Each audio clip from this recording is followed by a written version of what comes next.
प्रदेश में इस वक्त हालात कुछ इसी तरह के हैं कि हमें कहना पड़ रहा है कि ऑक्सीजन का ग्रहण काल है। सरकार का दावा है कि प्रदेश में ऑक्सीजन की कोई कमी नहीं, लेकिन हालात ये हैं कि राजधानी लखनऊ में इसके लिए हाहाकार मचा हुआ है। दिन में लखनऊ के मेयो अस्पताल के प्रबंधन ने अपने यहाँ ऑक्सीजन सपोर्ट पर भर्ती मरीजों के परिजनों से कहा कि वो अपने मरीजों को किसी दूसरे अस्पताल ले जाए, क्योंकि सरकार ने हमें ऑक्सीजन की सप्लाई नहीं दी है। बाद में मेयो और मैकवेल अस्पताल ने बाकायदा बयान जारी कर कहा कि हमारे यहाँ ऑक्सीजन सप्लाई खत्म होने वाली है। मैकवेल अस्पताल में 60 मरीज ऑक्सीजन पर है। ऐसे में समझना मुश्किल नहीं कि हालात कैसे।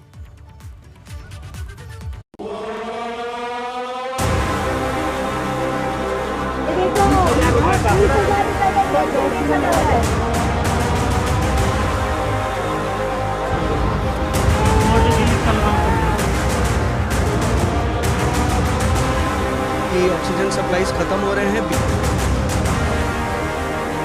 यहाँ पर अवेलेबल नहीं है, गैस अवेलेबल नहीं है। यूपी में अस्पतालों की सांसें फूल रही हैं।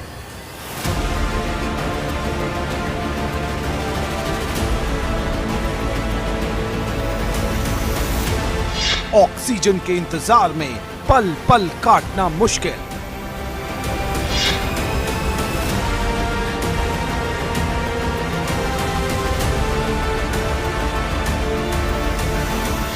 जरा सी देरी से तबाही के वज्रपात का डर।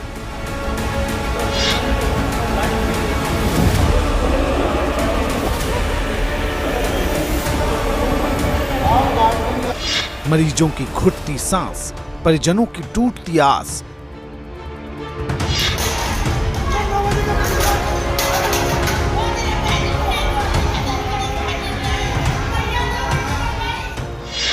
ऑक्सीजन का अकाल दूर करने की तूफानी तैयारी।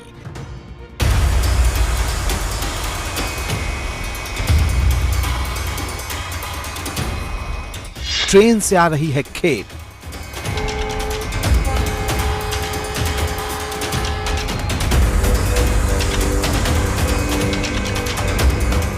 ट्रक से हो रही है सप्लाई।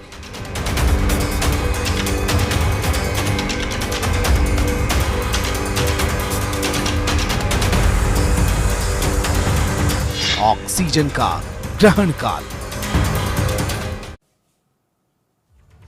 तो देखिए, इसीलिए हम कह रहे हैं कि ऑक्सीजन का ये ग्रहण काल है। ग्राउंड जीरो पर किस तरीके के हालात हैं ये हम जानने की कोशिश करेंगे। मेरे दो सहयोगी आगरा से नितिन उपाध्याय और वाराणसी से नीतीश पांडे हमारे साथ जुड़ गए हैं, उनके पास हम जाएंगे। लेकिन इस बीच एक और खबर आपको बता दें, एक ऐसी तस्वीर आपको दिखा दें जिसने आज सभी के दिल को दहला दिया। ऑक्सीजन की सप्लाई रुकने से आज महाराष्ट्र के नासिक के एक कोविड अस्पताल में 24 मरीजों की मौत हो गई। ये हालात महाराष्ट्र में बने। ऑक्सीजन की सप्लाई वेंटिलेटर मरीजों के लिए पहली शर्त होती है। अब जरा सोचिए, अगर ये लाइफलाइन किसी वजह से रुक जाए तो मरीजों पर क्या बीतेगी। नासिक में इतने बड़े हादसे के बाद हर जगह वो तीमारदार आशंकाओं में डूबे हैं, जहां के अस्पतालों में ऑक्सीजन की सप्लाई आफत में है। यूपी का लखनऊ भी देश के उन शहरों में एक है, इसलिए इस वक्त ये मुद्दा उठाना बहुत जरूरी है, जिससे कल को देर ना हो जाए। हमारा काम है व्यवस्था को जगाना, इसलिए डंके की चोट पर हम ये ग्राउंड रिपोर्ट दिखाकर सबको आगाह करना चाहते हैं कि अगर कहीं कमी है तो तुरंत दुरुस्त कर लें।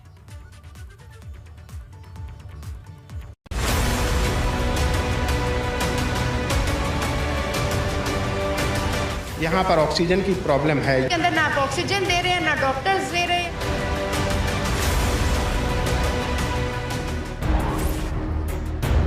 ऑक्सीजन के लिए यूपी में मचा है कोहराम। कोविड अस्पतालों में गंभीर रूप से संक्रमित मरीज हर सांस के लिए संघर्ष कर रहे हैं, तो कई जगहों पर डॉक्टरों के हाथ पांव फूल रहे हैं। वजह है ऑक्सीजन का तेजी से घटता स्टॉक। लखनऊ के मेयो हॉस्पिटल के बाहर चस्पा इस नोटिस को देखिए। मेयो अस्पताल के दरवाजे पर चिपकाए गए इस नोटिस में लिखा हुआ है कि यहाँ भर्ती जो मरीज ऑक्सीजन सपोर्ट पर हैं, उनके परिजन उन्हें किसी बड़े अस्पताल में ले जाएं, क्योंकि यहाँ ऑक्सीजन की सप्लाई नहीं हो रही। नोटिस की पहली ही लाइन इस बात से शुरू होती है कि यूपी सीएम और केंद्र सरकार से बार बार अनुरोध के बावजूद ऑक्सीजन की सप्लाई नहीं हो पाई। इसलिए हम तीमारदारों से अपील करते हैं कि वे अपने मरीजों को यहाँ से ले जाएं। इससे यहाँ के मरीजों के परिजनों में अफरा तफरी मच गई। गोमती नगर स्थित मेयो अस्पताल में आपातकाल लागू हो गया है। यहाँ पर हम अस्पताल के बाहर खड़े हैं और आपको दिखाएं कि अस्पताल के गेट पर नोटिस चस्पा कर दी गई है कि ऑक्सीजन ख़त्म हो गई है और यहाँ पर जो कोविड पेशेंट भर्ती हैं उनके परिवार वालों से रिक्वेस्ट किया गया है कि वो अपने अपने पेशेंट को किसी दूसरे बड़े संस्थान में ले जाएं। हालात इतने बुरे हैं कि ये नोटिस चस्पा होते ही मरीज और उनके परिवारीजनों में हड़कंप की स्थिति है, अफरा तफरी मची हुई है। आसपास सब परिवार वाले एकत्र हैं और मेयो प्रशासन की तरफ से एक सीएमओ को पत्र लिखा गया है जिसमें कहा गया है कि रोज 400 सिलेंडर ऑक्सीजन के देने की बात कही गई थी, लेकिन ये सिलेंडर की आपूर्ति नहीं हो पा रही है। महाराष्ट्र के नासिक में कोविड अस्पताल में ऑक्सीजन सप्लाई ठप होने से कई मरीजों की मौत के बाद लखनऊ में भी लोगों का डर बढ़ गया है।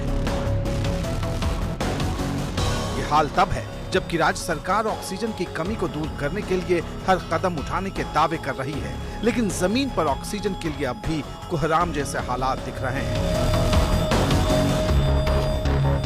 मुख्यमंत्री के निर्देश पर ऑक्सीजन की खेप लाने के लिए लखनऊ से टैंकरों को ट्रेन के जरिए झारखंड के बोकारो भेजा गया।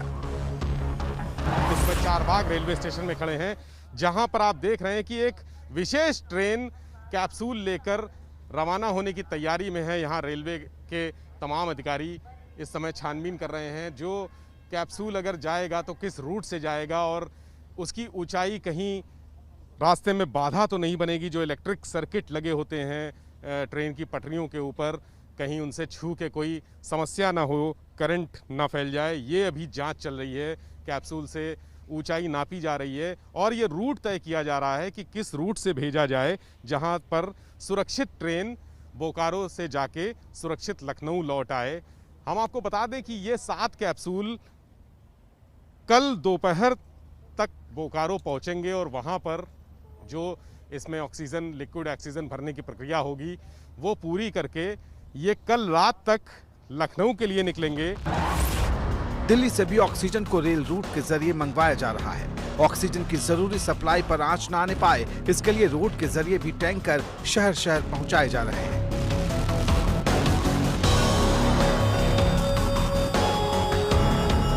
लेकिन हाल ये है कि राजधानी लखनऊ तक में ऑक्सीजन की किल्लत साफ नजर आ रही है। कोविड अस्पतालों में भी जरूरत का पूरा स्टॉक मौजूद नहीं। शहर शहर में ऑक्सीजन सप्लाई फौरन बढ़ाने की मांग तेज हो रही है। अमरोहा के सीएमओ ने इमरजेंसी के हालात के लिए 200 ऑक्सीजन सिलेंडर की मांग की। हमारे यहाँ 168 सिलेंडर हमारे अंडर गवर्नमेंट में अवेलेबल है और 80 सिलेंडर हमारे वेंकटेश इंस्टीट्यूट में है और जो हमारे एमसीएच विंग है वहाँ भी 15 सिलेंडर हमारे मौजूद हैं। अभी सर अमरोहा के L2 जो अस्पताल कोविड का जो अस्पताल है L2 उसमें 58 कितने सिलेंडर 80 सिलेंडर 80 सिलेंडर 58 बड़े हैं और 22 छोटे हैं। अच्छा, अभी और सिलेंडरों की व्यवस्था की जा रही है, उनके द्वारा खरीदे जा रहे हैं। कितने सिलेंडरों की व्यवस्था के लिए? अभी 200 सिलेंडर और खरीदने के लिए कहा गया है। यहाँ 250 बेड का कोविड अस्पताल सिर्फ 58 ऑक्सीजन सिलेंडर के भरोसे है। अमरोहा में हाल यह है कि टीएमयू अस्पताल ने मरीजों को भर्ती करने से ही अब हाथ खड़े कर दिए हैं।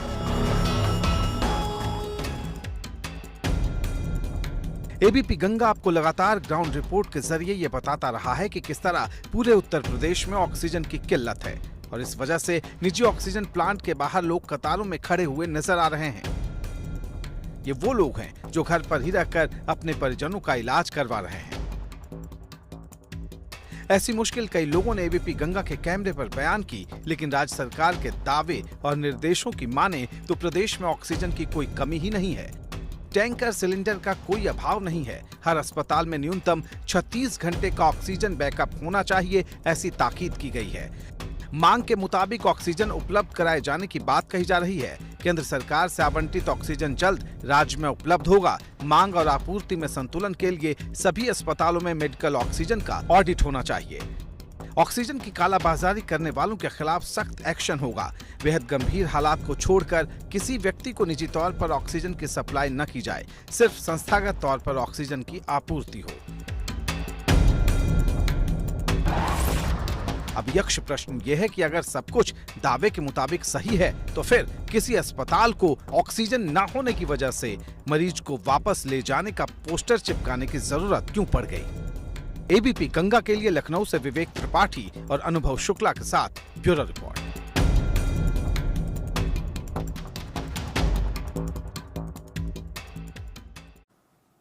तो सरकार के दावों से उलट हकीकत कुछ और ही बयां कर रही है। आगरा की बात करेंगे, जहां एबीपी गंगा ने एक ऑक्सीजन प्लांट का जायजा लिया। यहां तेजी से नए प्लांट बनाए जा रहे हैं। यहां हर दिन 1500 से 2000 ऑक्सीजन सिलेंडर भरे जा सकेंगे। इस प्रक्रिया में करीब 3 दिन और लगेंगे।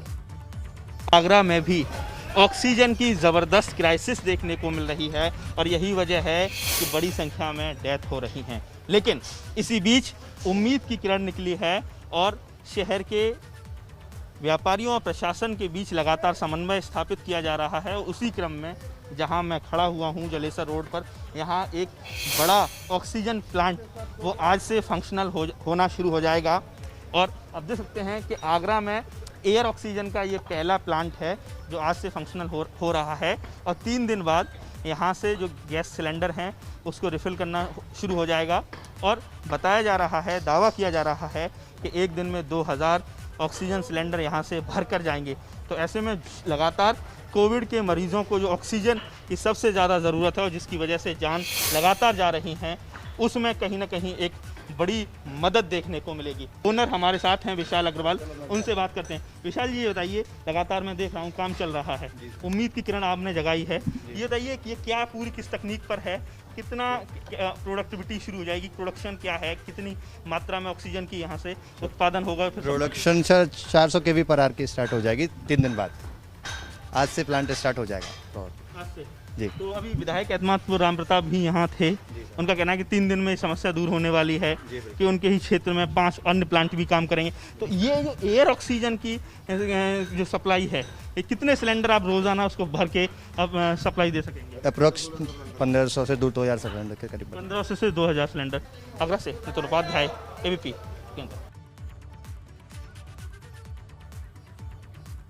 तो देखिए, हालात बद से बदतर होते जा रहे हैं। तो एक तरफ सरकार ये दावा कर रही है कि सब कुछ ठीक है, लेकिन फिर भी लोग जो हैं वो ऑक्सीजन के लिए तरस रहे हैं। और अब तो आलम ये हो गया है कि अस्पतालों ने भी नोटिस चस्पा करना शुरू कर दिया है। मेरे 2 सहयोगी लगातार बने हुए हैं, उनके पास भी हम जाएंगे, उनसे हम समझेंगे कि उनके शहरों में हालात किस तरीके के बने हुए हैं। लेकिन उससे पहले आपको अपडेट दे देते हैं, आपको ये बता देते हैं कि किस तरीके से जो हालात हैं वो बने हुए हैं। जो अपडेट है वो क्या कहता है, देखिए, 24 घंटे में उत्तर प्रदेश में 33,214 नए केस सामने आए हैं। ये अपने आप में बताता है कि संक्रमण कितनी तेजी के साथ फैल रहा है। 24 घंटे में 187 लोगों की मौत उत्तर प्रदेश में हुई है और सबसे ज्यादा हालात हैं लखनऊ में खराब, जहां 5,902 नए केस सामने आए हैं। गौतम बुद्ध नगर की बात करें तो 556 नए केस सामने आए हैं। 4 लोगों की मौत गौतम बुद्ध नगर में हो गई है। इसके अलावा बाकी शहरों में भी कुछ ऐसे ही हाल हैं, लगातार मामले बढ़ रहे हैं। बदायूं जिले में 258 नए केस सामने आए हैं, जबकि पिछले 24 घंटे में 1 मौत बदायूं जिले में भी हुई है। यानी हर जगह हालात ऐसे के ही बने हुए हैं। गाजियाबाद में अगर बात करें तो नए केस हैं 465 नए केस हैं और यहाँ मौत देखिए ज्यादा हुई है। यहाँ 8 लोगों की मौत पिछले 24 घंटे में हो गई है। यानी गाजियाबाद में भी हालात खराब हैं। अंबेडकर नगर में 83 नए केस सामने आए हैं, जबकि 1 मरीज की मौत अंबेडकर नगर में हुई है। 24 घंटे में जो कुल आंकड़ा है वो 33,214 है उत्तर प्रदेश में। आप अंदाजा लगा सकते हैं कि उत्तर प्रदेश में ये जो संक्रमण है वो कितनी तेजी के साथ फैल रहा है और कितनी लोगों को अपनी जद में ले रहा है।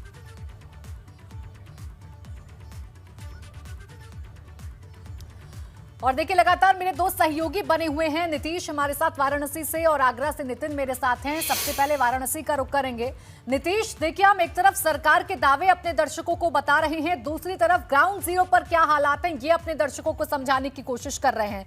पीएम के संसदीय क्षेत्र बनारस में क्या हाल है? क्या ऑक्सीजन आपूर्ति हो पा रही है? क्या मरीजों को परेशानियों का सामना नहीं करना पड़ रहा है?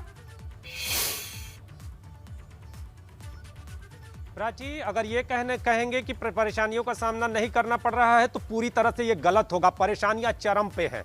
आप चाहे निजी अस्पताल में जाइए या सरकारी अस्पताल में जाइए, आपको सबसे पहले बेड की समस्या से दो चार होना पड़ेगा, क्योंकि जो अधिकारी हैं वो ये कह रहे हैं कि संख्या इतनी ज़्यादा आ गई कि हम बेड का इंतज़ाम अभी कर रहे हैं, कहीं देर ना हो जाए। ये कह देते हैं कि कहीं ऐसा ना हो जाए कि कई लोग काल के ग्रास में हो जाएं और आप सिर्फ इंतज़ाम ही करते रह जाएं और इंतज़ामों के बाद आप चिल्ला चिल्ला कर कहें कि हमने तो व्यवस्थाएं दी थी लेकिन कहीं गड़बड़ी हो गई। हालत ये है कि ऑक्सीजन की कमी यहाँ पर भी अपने चरम पे है।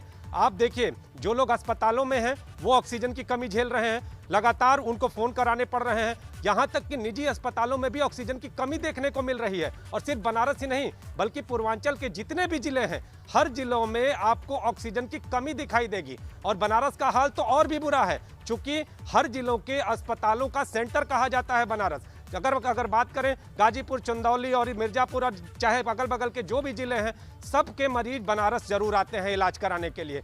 ऐसी स्थिति में जो निजी अस्पताल हैं वो ये कहते नजर आ रहे हैं कि किसी ऊपर वाले से फोन कराइए तब हम यहाँ पर एडमिशन लेंगे। एडमिशन जब लेने जा रहे हैं तो लाखों का खर्च आ रहा है। ये सारी बातें यहाँ पर हैं और इन सब की सुनवाई कहीं नहीं है। प्रशासनिक अमले को फोन करें तो उनके बिल्कुल, जिस तरीके के हालात आप नीतीश बता रहे हैं उससे तो यही लगता है कि सरकार जो दावे कर रही है वो कहीं ना कहीं भद्दा मजाक है तमाम लोगों के साथ। इस बीच खास मेहमान doctor Anoop Agarwal, chairman nursing home cell, हमारे साथ जुड़ गए हैं। स्वागत है आपका डॉक्टर अनूप अग्रवाल। आपका हम रुख करेंगे, उससे पहले जरा नितिन का रुख कर लेते हैं। नितिन, आगरा के हालात आप बताइए। देखिए, यहाँ पर एक ऑक्सीजन प्लांट लगाया जा रहा है जिसके हालात आपने दिखाए, जिसकी तस्वीरें आपने दिखाई। इसके अलावा क्या तमाम अस्पतालों में ऑक्सीजन की आपूर्ति हो पा रही है ताजनगरी में?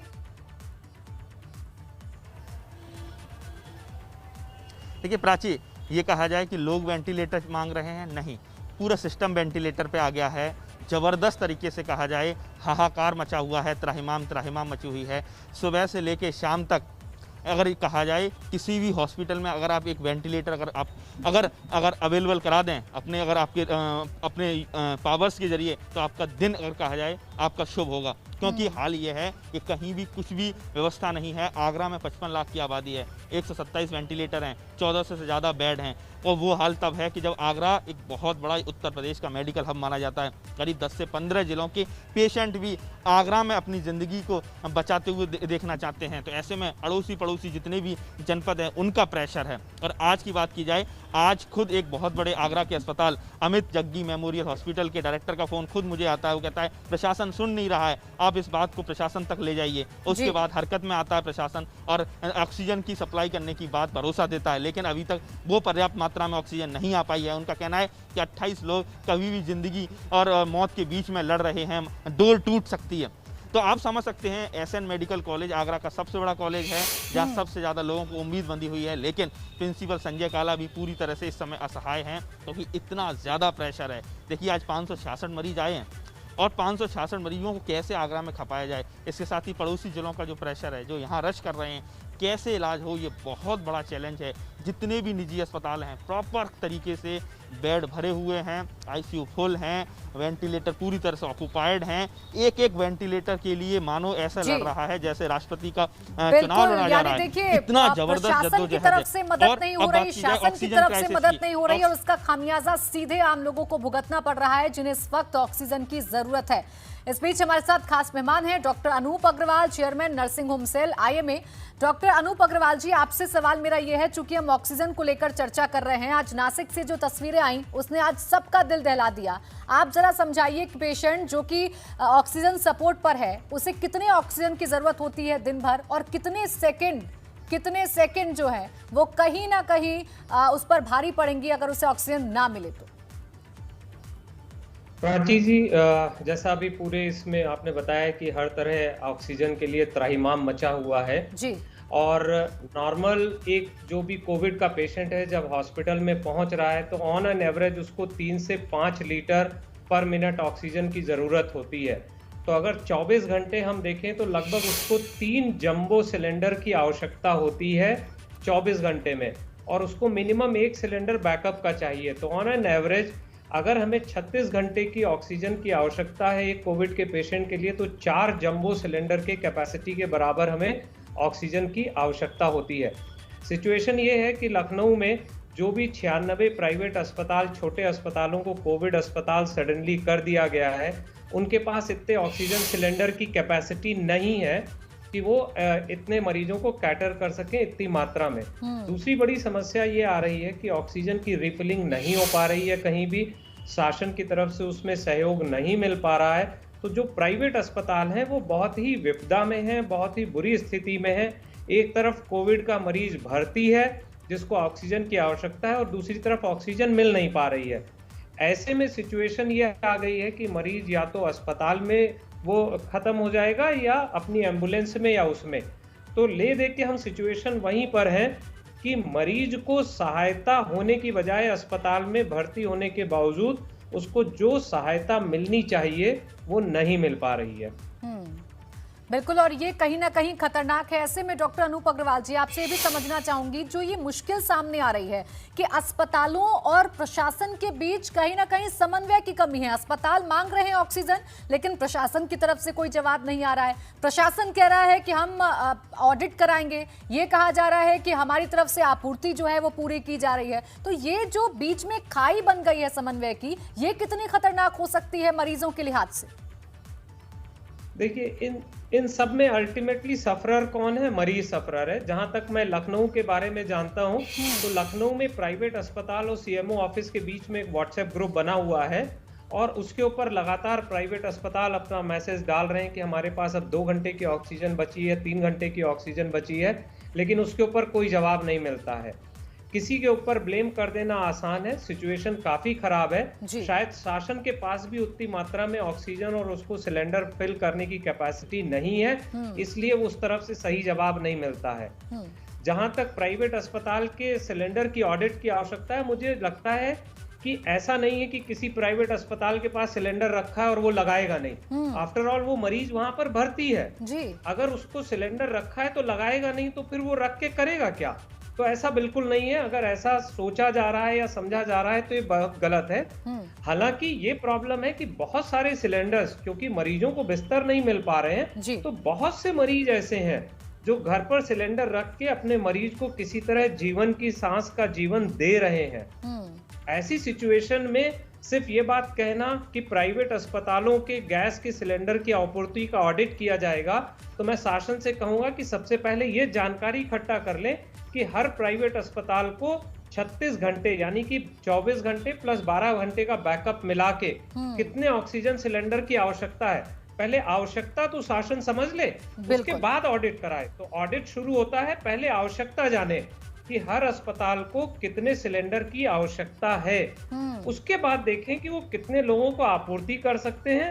उसी हिसाब से अनुमति दें कि भाई सिर्फ इतने ही अस्पताल हम कैटर कर सकते हैं, इतनी ऑक्सीजन है, इसलिए सिर्फ इतने ही अस्पताल मरीजों को भर्ती करें, बजाय सिर्फ नंबर ऑफ बेड्स बता देने के।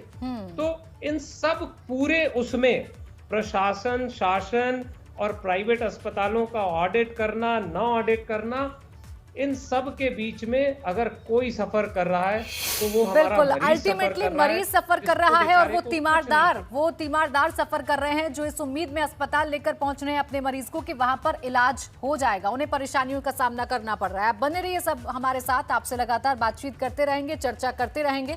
लगातार सरकारी अस्पतालों की बात भी हम करें तो इंतजाम वहां पर भी दुरुस्त नहीं हो तो दिल को चीरने वाली तस्वीरें सामने आती हैं।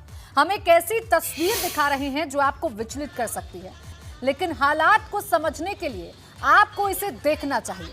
ये यूपी के जौनपुर जिले के शाहगंज अस्पताल की तस्वीर है, जहां एक युवक को सांस से जुड़ी अचानक परेशानी हो गई।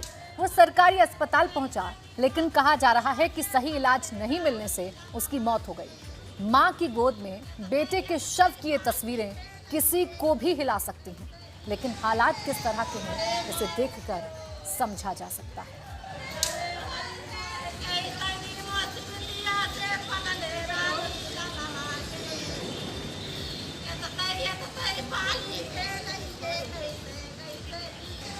तो देखिए, सरकारी अस्पताल में अगर पहुंच रहा है कोई मरीज तो इस उम्मीद से जाता है कि वहां उसे बेहतर इलाज मिलेगा, जो भी उसकी ज़रूरत के लिहाज से इलाज है वो उसे मिलेगा। लेकिन जब वहाँ पर ही व्यवस्थाएं दुरुस्त ना हो तो तस्वीरें कितनी भयावह, कितनी विभत्स, कितनी दर्दनाक हो सकती हैं, वो आप इस वक्त अपनी टेलीविजन स्क्रीन पर देख रहे हैं।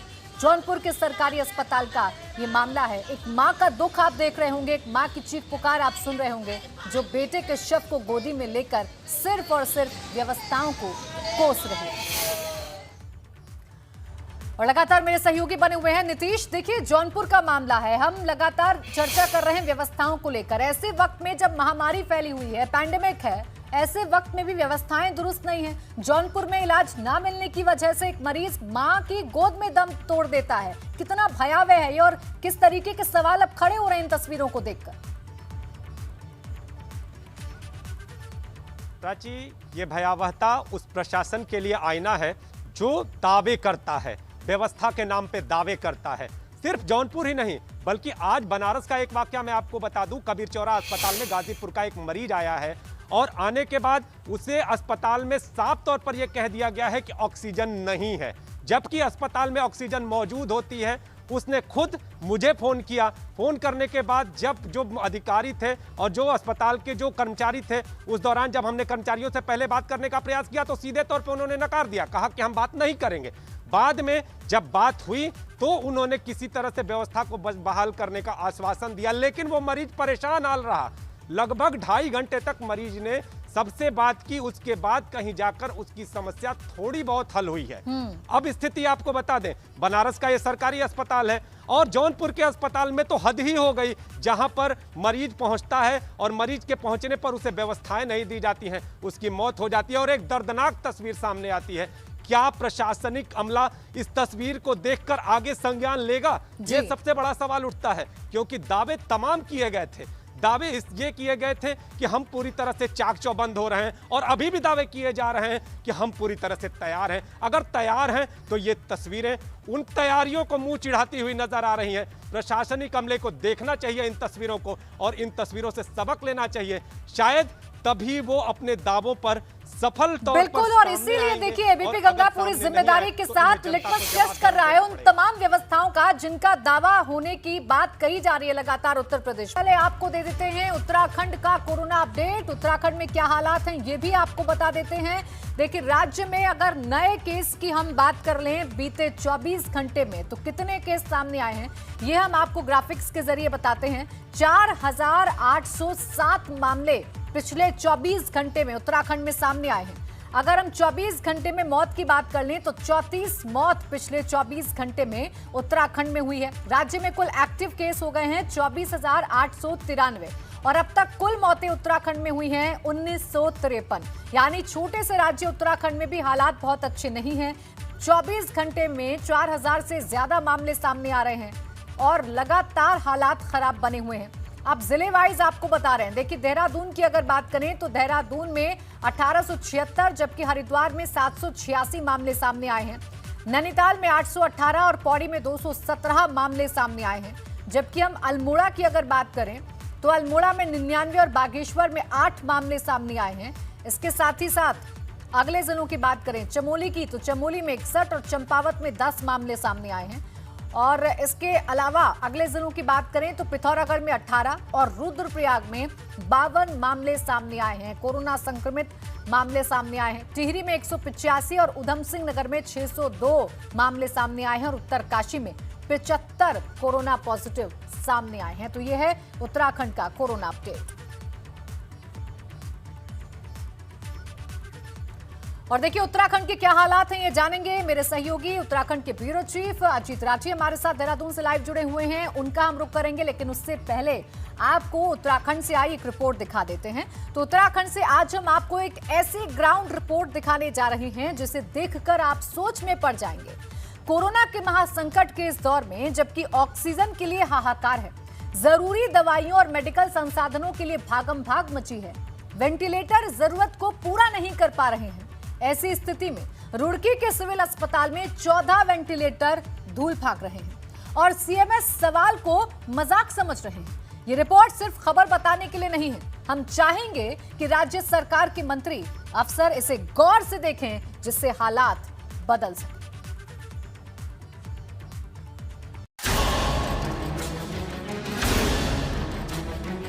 पानी की टोटी नहीं है कि हमने खोल दिया मरीज के आगे, पानी पी लिया, पानी निकल गया, पानी पी लिया उसने। कोरोना के कहर के बीच सबसे हैरान करने वाली खबर।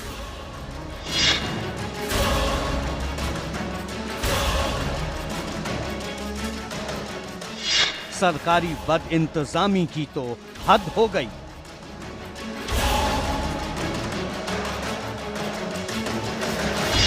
उत्तराखंड में धूल फांक रहे हैं वेंटिलेटर।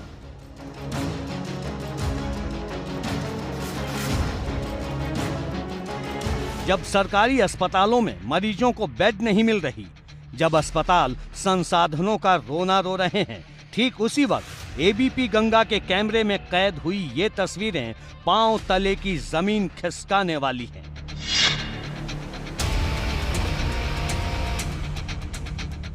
हमारे और आपके पैसों से खरीदे गए करोड़ों के वेंटिलेटर उत्तराखंड के रुड़की अस्पताल में धूल फांक रहे हैं।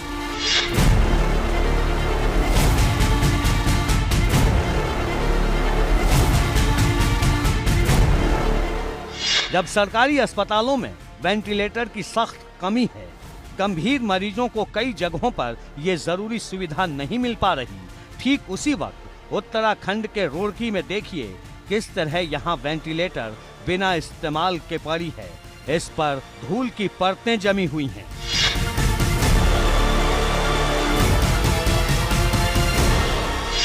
रुड़की के सिविल अस्पताल में करीब 14 वेंटिलेटर और इससे जुड़े दूसरे मेडिकल संसाधन जमीन पर पड़े हुए हैं। इसके ऊपर पीएम केयर की सरकारी स्टिकर चिपकी है। भारत सरकार का चिन्ह भी बना है। इतने अहम संसाधन की ऐसी बेअदबी पर जब हमने यहाँ के सीएमएस से बात की तो जवाब सुनकर हैरान रह गए। सुनिए सीएमएस ने क्या कहा।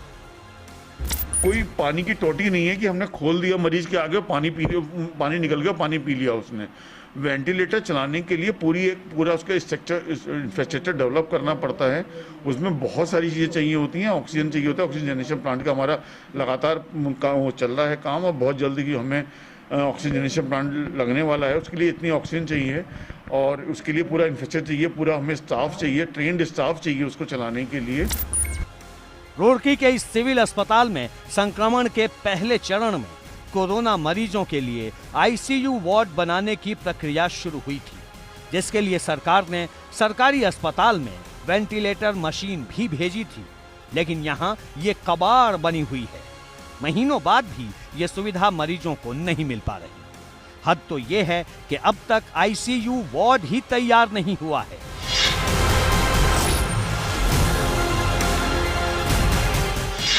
यहाँ के सीएमएस की माने तो वेंटिलेटर को ऑपरेट करने के लिए जिन प्रशिक्षित स्टाफ की जरूरत होती है वो यहाँ नहीं है, और ना ही दूसरे जरूरी संसाधन हैं। भारत सरकार के द्वारा जिस कंपनी को कार्य दिया गया था उसके द्वारा कभी कार्य पूर्ण नहीं किया गया है, और अभी भी मेरे द्वारा लगातार उनको बार बार बोला जा रहा है और उनको बहुत सख्ती से बोला जा रहा है कि जल्द से जल्द वो कार्य पूर्ण करके दें।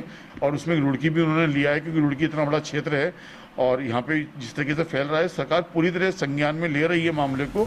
अब सवाल है कि जब आईसीयू तैयार नहीं हुआ, जब स्टाफ की नियुक्ति नहीं हुई, जब वेंटिलेटर चलाने के लिए जरूरी दूसरे संसाधन यहाँ नहीं पहुंचे, तो 14 वेंटिलेटर को यहाँ पहले ही क्यों भेज दिया गया? ये तस्वीर सरकारी बदइंतजामी और आम लोगों की स्वास्थ्य सेवा के साथ मजाक का सबसे भद्दा उदाहरण है। ये हाल तब है जबकि रुड़की में पिछले 24 घंटों में कोरोना के 137 केस सामने आए हैं और पिछले 3 दिन में 2 संक्रमित लोगों की मौत हो गई है, जबकि करीब 700 केस एक्टिव हैं। इनमें से कई मरीजों की हालत बेहद गंभीर है। अगर हम रुड़की सिविल अस्पताल की बात करें तो रुड़की सिविल अस्पताल में पिछले 24 घंटों में 137 केस आए हैं। पिछले 3 दिनों में कोरोना संक्रमित 2 लोगों की मौत हो चुकी है, और अभी जो सीएमएस के अनुसार जो एक्टिव केस रुड़की में है वो 700 के करीब बताए जा रहे हैं। वहीं अगर रुड़की सरकारी अस्पताल में वेंटिलेटर की बात करें तो यहाँ पे कोई भी सक्रिय वेंटिलेटर मौजूद नहीं है। रुड़की के सरकारी अस्पताल में वेंटिलेटर की बात करें तो यहाँ कोई सक्रिय वेंटिलेटर मौजूद नहीं है और लोगों को वेंटिलेटर का कोई भी फायदा नहीं मिल पा रहा। एबीपी गंगा के लिए रुड़की से विनीत त्यागी की रिपोर्ट। तो ये रिपोर्ट वाकई में आंख खोल देने वाली है उन जिम्मेदारों के लिए। ये एक सबक की तरह हम रिपोर्ट दिखा रहे हैं। उन सवालों का जवाब उन जिम्मेदारों को देना होगा कि आखिर ये मजाक क्यों किया जा रहा है। लगातार हमारे खास मेहमान हमारे साथ बने हुए हैं, मेरे सहयोगी हमारे साथ बने हुए हैं। अजीत राठी देहरादून से हमारे साथ हैं, नीतीश पांडे वाराणसी से मेरे साथ जुड़े हुए हैं और नितिन आगरा से मेरे साथ जुड़े हुए हैं और डॉक्टर अतुल भी हमारे साथ हैं, जिनसे हम लगातार चर्चा कर रहे हैं। आप सभी के पास आऊंगे, लेकिन अजीत, जो तस्वीरें हम रुड़की से देख रहे हैं, ये कैसा भद्दा मजाक किया जा रहा है। जब व्यवस्थाएं दुरुस्त नहीं थी, जब आईसीयू बनकर तैयार नहीं था, जब जरूरी संसाधन नहीं थे इन वेंटिलेटर को चलाने के लिए, तो क्यों 14 वेंटिलेटर वेस्ट किए गए?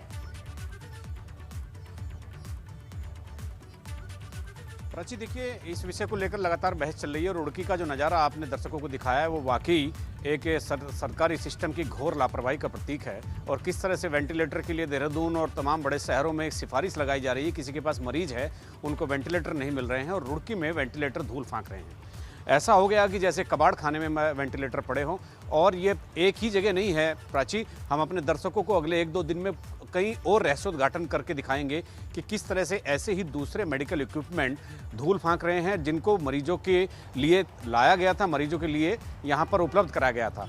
अब एक बात पे आप गौर करने वाली एक बात यह है प्राची कि जो पिछले साल का पेंडेमिक था, जो पिछले साल का लॉकडाउन था, उसके बीच में जितना रिलैक्सेशन पीरियड था, कल भी हम इसी बात को कर रहे थे, तो उस बीच में हमने अपने इंफ्रास्ट्रक्चर को खड़ा करने में, अपने उपकरणों को सही उपयोग करने में, चिकित्सकों की जो कमी है उसको पूरा करने में हमने कोई ध्यान नहीं दिया। सरकार ने कोई कॉग्निजेंस नहीं लिया।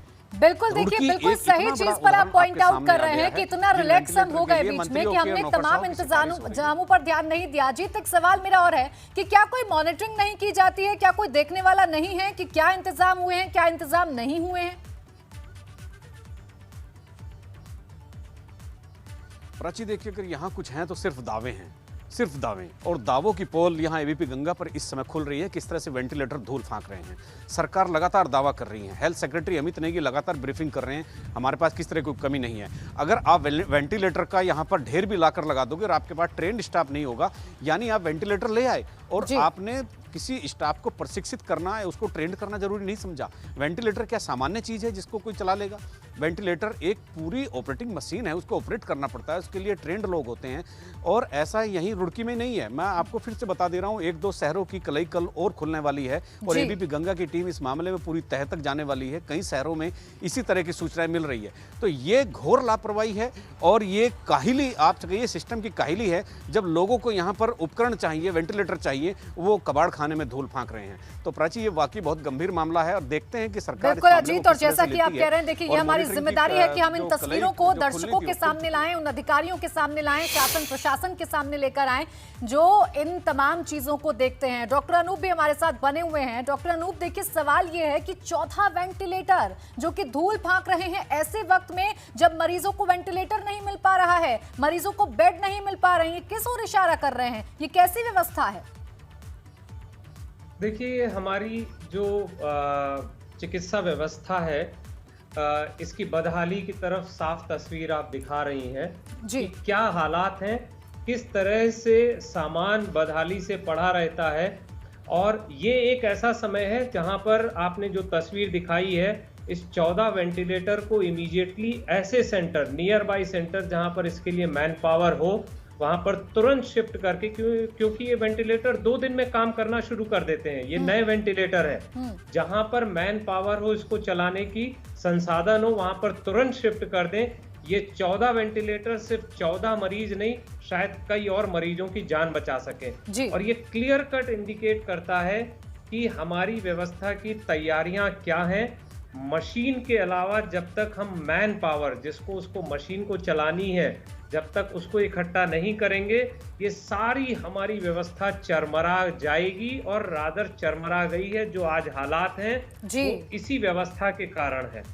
बिल्कुल सही बात आप कह रहे हैं कि ये व्यवस्था पूरी तरीके से चरमरा गई है, वो भी ऐसे वक्त में जब महामारी से हमारा देश जूझ रहा है।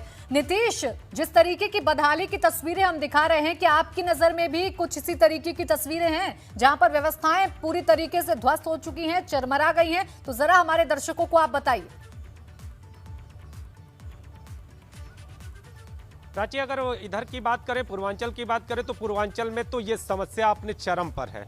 यहाँ पर तो जितने मरीज आ रहे हैं, न उनके इंतजाम है, न उनके लिए कुछ ऐसी व्यवस्था की गई है जो कि पर्याप्त हो। आप अगर बात करें वेंटिलेटर की, तो यहाँ वेंटिलेटर और ऑक्सीजन के लिए तो मरीज जद्दोजहद करते हुए नजर आ रहे हैं। आप पहले से व्यवस्था करते, चूंकि कोरोना एक दिन का नहीं था, एक महीने का नहीं था, पिछले अनुभव आपके सामने थे। और जिस तरह से ये वेब आई है, होली पीछे बीती है, होली के पहले अगर आप चाहते, अगर आप जगते, तो व्यवस्थाओं में कमी नहीं होती। प्रशासनिक अमले का साफ तौर पर दोष सामने आया है प्राची। प्रशासनिक अमला सोता रहा, इंतजार करता रहा कि कब केसेस बढ़े और कब हम अपनी जो ढपली है उसको बजा सकें, दावों को, बड़े बड़े दावों को कर सकें। और लेकिन जब तस्वीर सामने आई तो तस्वीर विभत्स सी।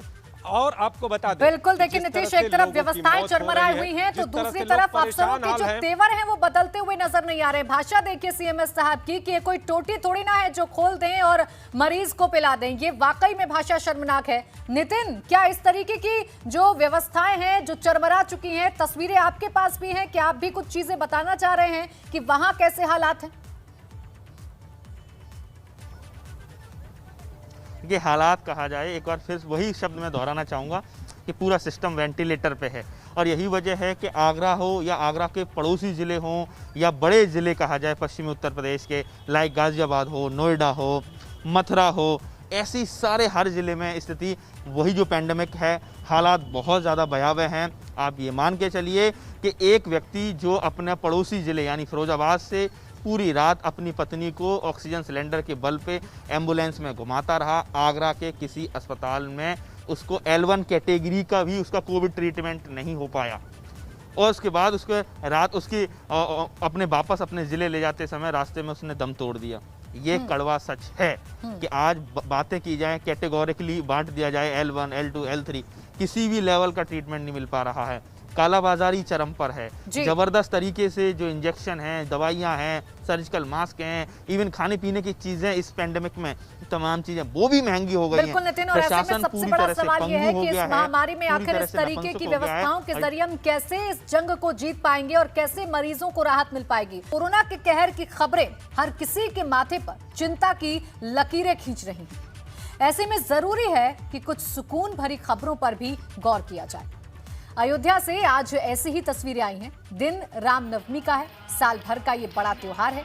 अयोध्या के लिए इससे पावन दिन कोई हो नहीं सकता, जिस दिन रामलला इस पवित्र भूमि पर प्रकट हुए थे।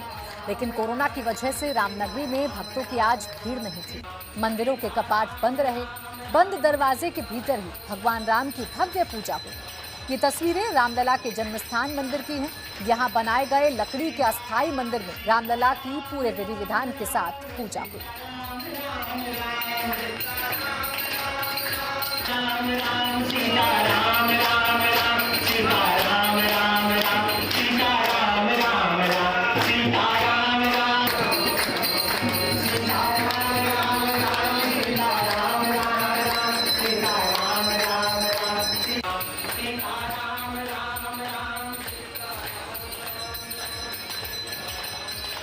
तो आज रामनवमी के मौके पर पूरा माहौल राममय था। यहाँ भव्य आरती हुई और दोपहर ठीक 12 बजे भव्य आरती के साथ मंदिरों के कपाट खुले और इसके बाद यहाँ राम धुन की गूंज सुनाई पड़ने लगी। सबसे पहले राम लक्ष्मण समेत चारों भाइयों को सोने के मुकुट पहनाए गए, फिर भव्य पूजा हुई। भक्तों ने भगवान राम से कोरोना महामारी का संकट खत्म करने की प्रार्थना की।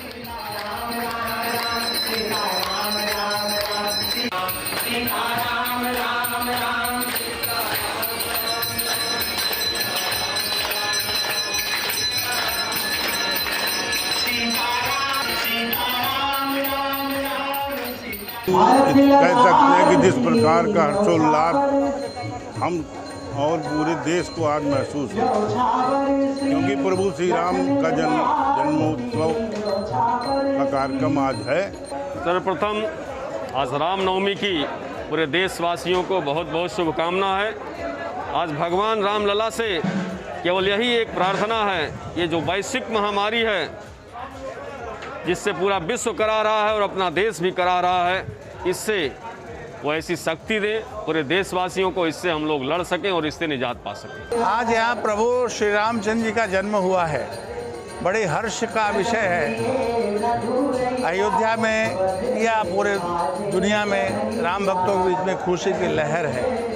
हम इस अवसर पर प्रभु राम से प्रार्थना करते हैं पूरे विश्व की मानवता के लिए एक महामारी के रूप में जो कोरोना नामक बीमारी आई है, प्रभु यथाशीघ्र उससे राम भक्तों के साथ साथ जन सामान्य को, दुनिया भर की मानवता को इस त्रासदी से मुक्ति दें।